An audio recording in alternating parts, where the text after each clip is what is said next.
Shalom, selamat pagi Bapak Ibu, Oma Opa, anggota PLK PKLU GPIB yang terkasih. Saya Susi Purnomo dari GPIB Immanuel Bekasi. Saat ini kita berada dalam program acara SPMAB atau saya dan PKLU GPIB membaca Alkitab bersama.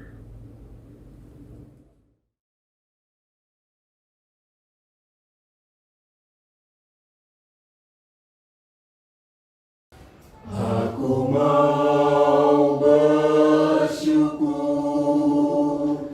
di antara bangsa-bangsa.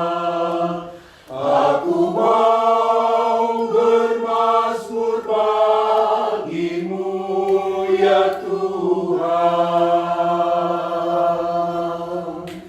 karena kasih-Mu besar mengatasi langit tinggi, kebenaran-Mu sampai menembus awan-awan.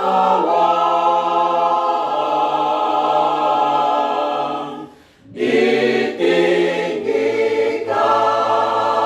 diri-Mu di atas langit,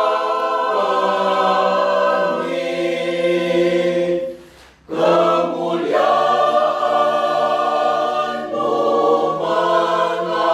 mengatasi bumi. Ditinggikan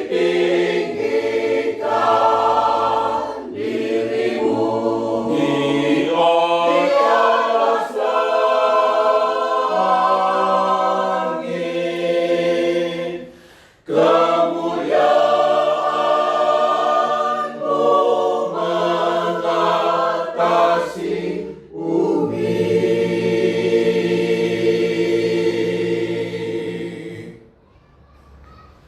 Aku mau bersyukur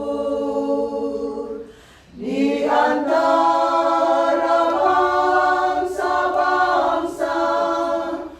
Aku mau bermazmur bagimu ya Tuhan. Karena kasih-Mu mengatasi langit tinggi, kebenaran-Mu sampai menembus awan-awan. Ditinggikan diri-Mu di atas langit, kemuliaan-Mu mengatasi bumi. Ditinggikan diri-Mu di atas langit,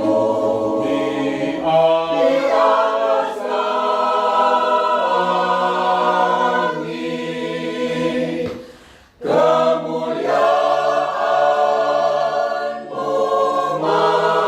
Mengatasi bumi.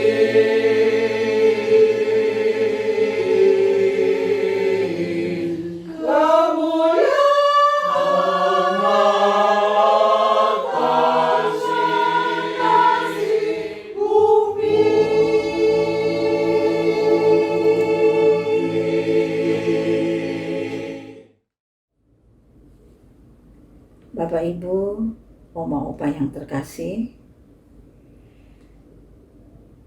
kita akan membaca Alkitab pagi hari ini. Namun sebelumnya, mari kita satu dalam doa. Allah Bapa dalam surga, Engkau yang kami sapa dalam nama Tuhan Yesus.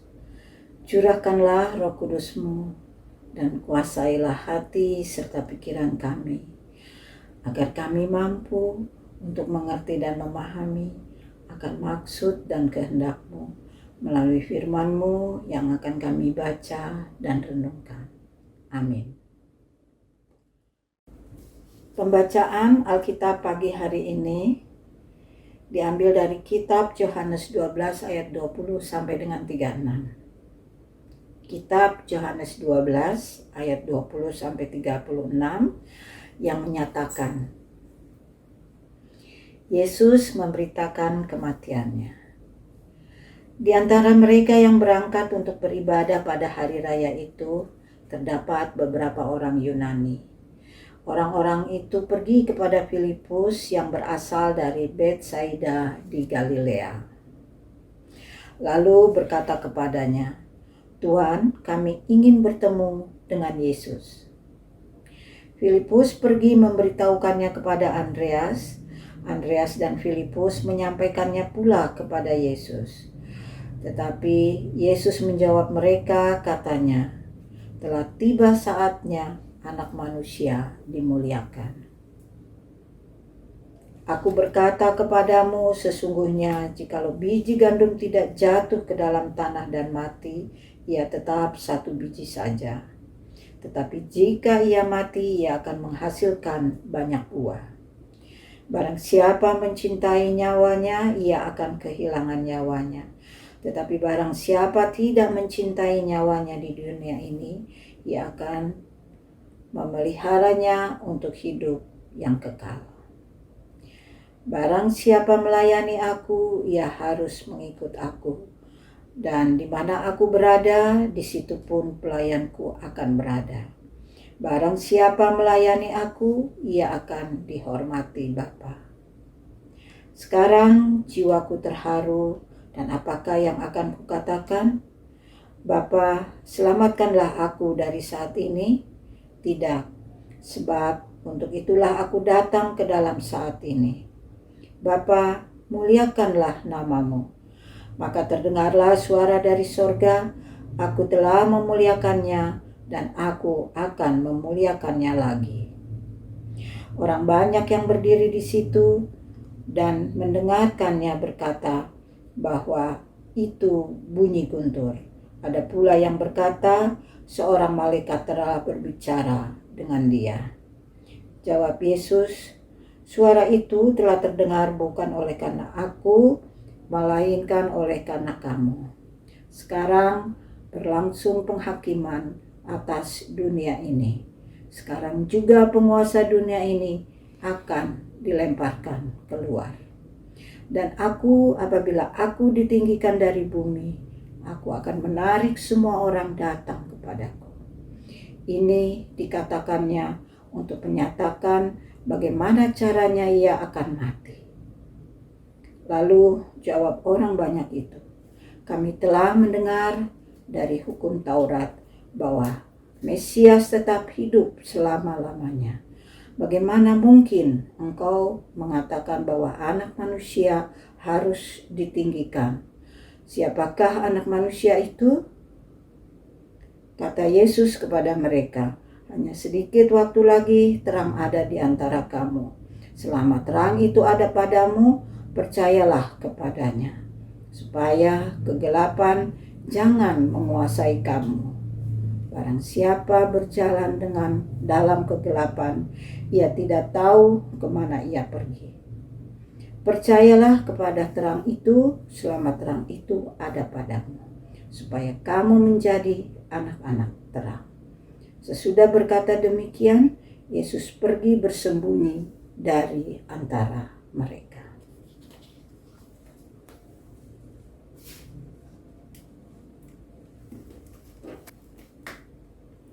Mari kita cermati 3 hal menarik dalam bacaan pagi ini. 1. Anak Manusia dimuliakan oleh dan dalam kematiannya. Ayat 23 dan 24. 2. Dalam metafora tentang dirinya, Yesus menyebut sebutir biji gandum harus jatuh ke dalam tanah dan mati agar menghasilkan banyak buah. ayat yang ke-24. 3. Mencintai nyawa akan kehilangan nyawa. Tidak mencintai nyawa di dunia ini justru akan memeliharanya untuk kehidupan kekal. Ayat yang ke-25. Ketiganya menjeratkan suatu kondisi yang kontradiktif, paradoksal hidup dan pelayanan Kristus yang demikian itulah yang tidak dipahami orang banyak, bahkan oleh murid-muridnya. Bagaimana mungkin keselamatan hadir dari kematiannya? Bagaimana bisa seorang Mesias tergantung di salib hina? Bagaimana mungkin yang berbahagia adalah orang yang miskin, teraniaya, menderita, seperti yang dikhotbahkannya di atas bukit dalam Matius 5 ayat 1-13. Sulit untuk dipahami. Bapak Ibu, Oma Opa yang kekasih, tampaknya hal-hal penting dan bernilai dalam hidup terletak dalam peristiwa atau situasi kontradiktif seperti: pertama, esensi dari mencintai ini bukanlah memiliki dan mengikat, namun memberi ruang bebas untuk bertumbuh. Kedua, kekayaan sesungguhnya bukan terletak pada menimbun banyak, tetapi justru kemampuan untuk melepaskan dan ketulusan untuk berbagi. Ketiga, kemalangan dan penderitaan merupakan jalan untuk mendapatkan satu atau beberapa hal terpenting dan paling berharga. 4. Iman adalah tentang percaya, maka memperoleh. Percaya, maka melihat, bukan sebaliknya. Yang kelima, menjadi yang terbesar adalah dengan menjadi yang paling melayani. 6. Sang guru adalah dia yang membasuh kaki murid-muridnya. 7. Pertobatan serta kedewasaan iman adalah menjadi seperti anak kecil. Bapak Ibu, Oma Opa yang kekasih, Anda dan saya dapat menambah bullet point di atas berdasarkan pengalaman iman. Inilah sejatinya hidup bersama Kristus, yaitu keberanian merangkul dan terjun langsung ke dalam pengalaman-pengalaman paradoksal.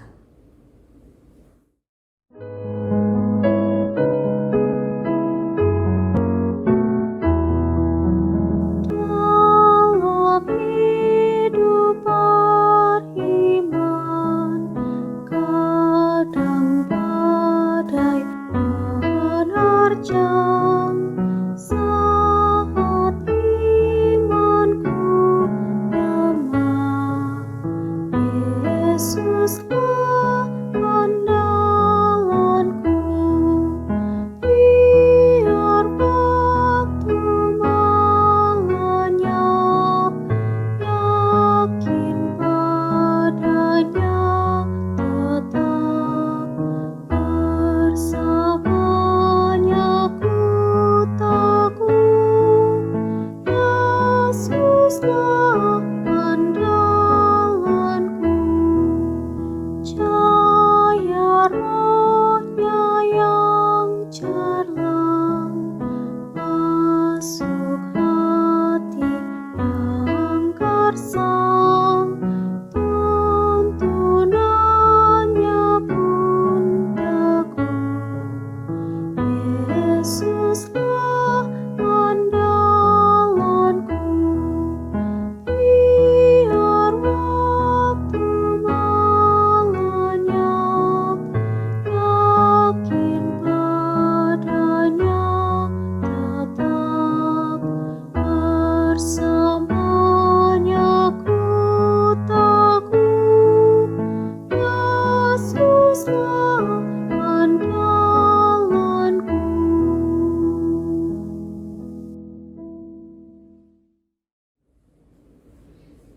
Mari Bapak Ibu yang kekasih, Oma Opa, kita masuk dalam doa.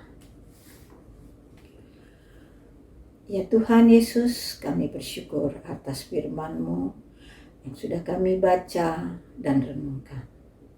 Biarlah firman-Mu menuntun dan menguasai hati dan pikiran kami, dan menuntun langkah kami sehari-hari, agar di dalamnya kami diberikan kekuatan dan kemampuan untuk tetap dapat melakukan aktivitas kami sehari-hari, baik di dalam kehidupan rumah tangga kami maupun di tengah-tengah masyarakat.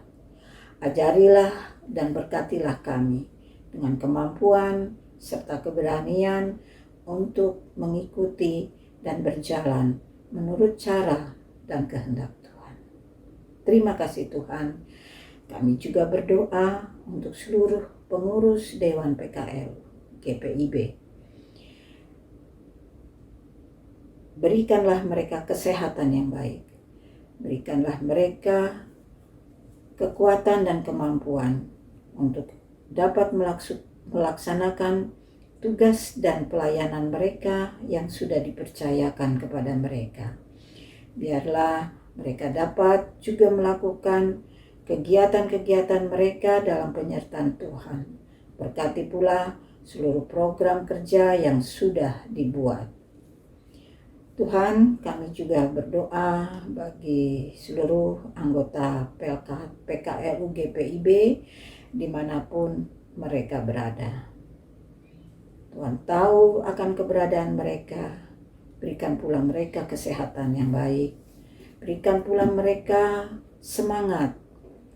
Berikan pula mereka sukacita, dan biarlah mereka juga boleh menjadi teladan dalam kehidupan mereka, baik di rumah tangga mereka maupun di tengah-tengah masyarakat. Terima kasih ya Tuhan, kami juga berdoa untuk bangsa dan negara kami. Tuhan berkati Bapak Presiden dan seluruh menteri, serta Tuhan berkati akan jajaran aparatur negara yang ada, baik mereka yang ditempatkan di kota-kota maupun di pelosok-pelosok pedesaan.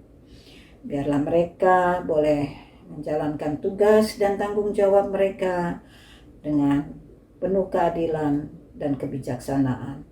Tuhan berkati akan seluruh keberadaan bangsa dan negara kami ini, dan biarlah negara kami ini boleh menjadi negara yang aman, damai, dan sejahtera. Terima kasih ya Tuhan, inilah doa kami.